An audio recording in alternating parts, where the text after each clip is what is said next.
Well, tonight we talked with a former Secret Service agent who took a bullet during the 1981 assassination attempt on President Ronald Reagan. This is Tim McCarthy in the foreground of this picture from that day.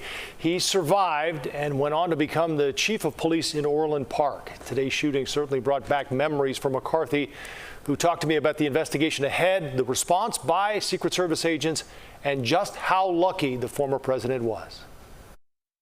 If that round was another inch or two to the right, I suspect he would have been seriously injured, if not killed. So he is extremely lucky. It's a terrible, terrible situation, but he was extremely lucky because that round appears to have hit his ear. And again, it's plain to see if it was 1 or 2 inches to the right, it would have been a headshot. And as we all know, those are typically catastrophic. So very lucky man. Did you know the minute you heard those gunshots what was happening? Not really. I'm hearing now that unfortunately an innocent civilian was shot and killed also.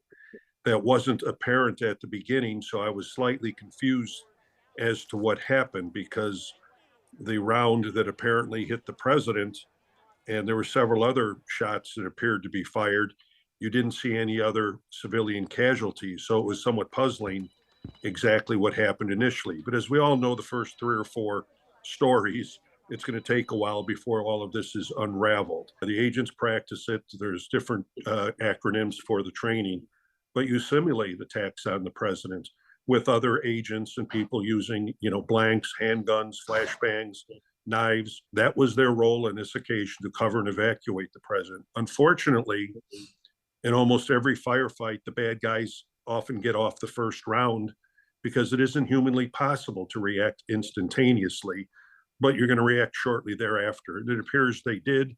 They covered him clearly, got him to the ground, got their bodies in between, which they should have. Joe, there is no security that's foolproof. That doesn't exist, not in a free society like we have.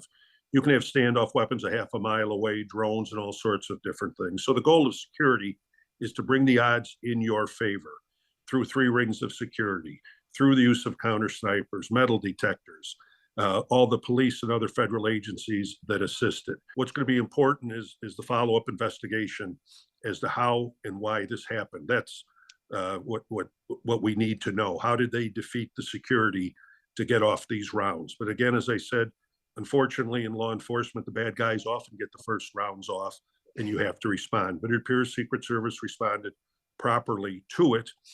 But how did it happen? That's going to be what this is going to be all about afterwards, is how this happened. The Trump campaign says the assassination attempt won't impact the Republican National Convention set to start in Milwaukee Monday.